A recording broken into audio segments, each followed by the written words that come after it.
I always have that moment every time, even when I think I know what I'm gonna say. Have you ever wondered what separates people that achieve a lot in life compared to people that just kind of make it? I think that we could answer that in a word: persistence. So I had someone that sent me a message recently on Facebook, and they had a question about a new business that they were gonna be starting. And one of their concerns was that they kept telling other people about their business and what it was that they were selling. And once they got to the money part, people quickly changed their mind, or they showed that they weren't that interested. And it was almost as if the person expected that when she talked about the business, that nobody was gonna have concerns over money, or that nobody was gonna raise any objections. I think one of the things that sets apart people that make it in different areas of their life, whether it's business or other areas of their life, is that they have persistence. They're not surprised when people say no. There's not a surprise when there's problems, or when there's roadblocks, or when things get in the way of their goals. Persistence is one of those things that's required in life to achieve something, because inevitably, even with the best laid plans, there's always gonna be some struggles and some difficulties. I think of my youngest son, Levi. One of the things that he's always been passionate about is skateboarding. Sometimes he would come home and he would have blood all over his arms. Other times he would wind up in the hospital because he would always be trying new tricks, and he would never give up. And it was painful to never give up, literally. It got to be where, growing up,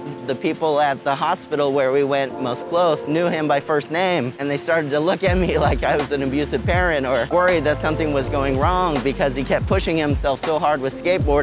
But one of the things that helped him become a great skateboarder is that he never gave up. He kept being persistent. You know, for anything in life that is something that you want to achieve, you're gonna have to realize that maybe you're not gonna wind up with broken bones, but there is gonna be some pain and sweat and tears to be able to achieve it in your life. And persistence is one of those things that you need to look inside of yourself and grow. It's not something that any of us likes to be. People like to be happy. People like to feel joy. But nobody really likes to do what they have to do to achieve more persistence in their life, because it takes hard work. It takes determination. It takes not giving up.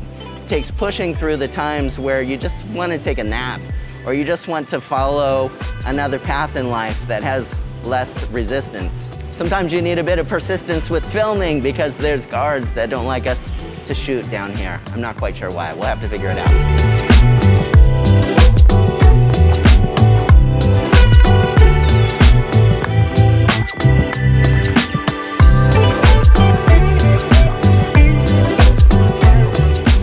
Develop perseverance in your life.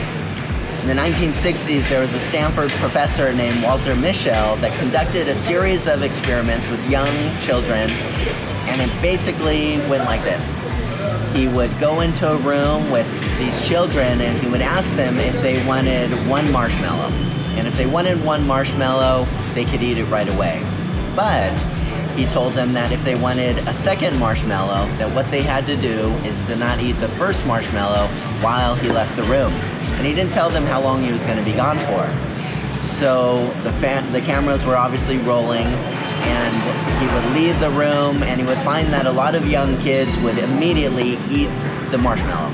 He found still some other kids would kind of struggle with it. They really wanted that second marshmallow, and so they would be fidgety and kind of squirming in their seats, deciding if they wanted to eat that marshmallow right away, or if they wanted to wait just a little bit longer so they could have twice the amount of marshmallows.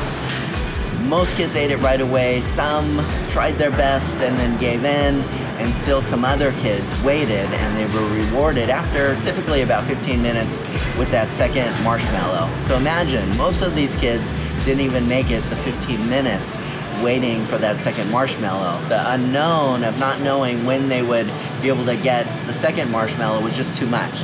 And so it was easy for them to just quickly enjoy the satisfaction of getting that first marshmallow instead of waiting for the second.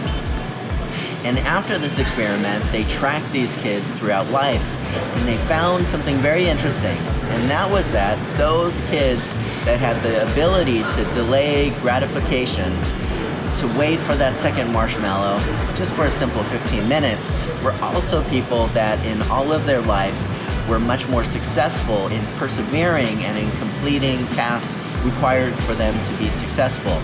So that might be things with work, or things with their health, or things in their personal life. They found that those who as children were able to do that were also able to do that into adulthood. And the number one predictor of success in adulthood for these kids in this experiment was the ability to delay gratification, really to persist, to persevere for long enough to be able to have success and fulfillment in the things that they sought out in life.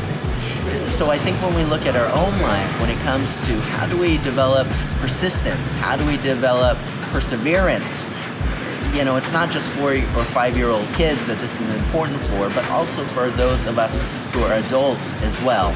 What do I mean? Well, think about how many people will start a gym only after a week or 2 weeks not to show up anymore. Or how many people decide that they want to take up painting or some other skill in their life only after a few lessons to give up. Most of us, right?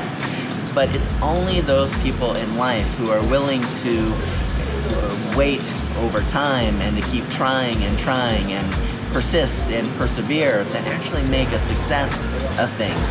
So think about an area in your life where you've been successful. Maybe it's a particular skill, or maybe it's something that you have a lot of knowledge in. It might even be something that is just kind of a random thing, like maybe you're passionate about a particular type of movie or comic books, or it could be anything random. It doesn't have to be something serious. Why is it that you know what you know about that particular thing? Chances are it's because it was something that you were passionate about and you were motivated to keep persisting on and keep persevering on until you knew everything there was to know about that particular thing. So it's also worth looking at our life and asking ourselves, what are the things that we really care enough about to persist in and to persevere in? I think all of us persist in different things in our life, and all of us have certain skills or certain things that we do very well, but they might not be very meaningful. So it's worth also asking yourself, how do you spend your time? What is it that you're investing yourself in, your mind and your time and your talents to get better in? What is it that motivates you to keep going? And maybe do kind of a check on your own life, kind of an audit, so to speak, of your life, and to ask yourself, are you persisting and persevering in things that really matter? Are you spending time and energy and your mind honing the skills, getting better at things that are going to make a difference in your life and in the world around you? So what's your marshmallow? What is something in your life that you got one of, but you would have to persist and work really hard to get 2 of, or maybe 4 of, or 10 of? Think about those things in your life that you really want to grow and you want to become better at. And then step by step, make a plan for how you can persist and keep growing in order to become better and better at that one thing. If there's something in your mind that's your marshmallow that you want to grow at, why don't you leave a comment below and let us know what it is so we can hold each other accountable. Take care and have a great day.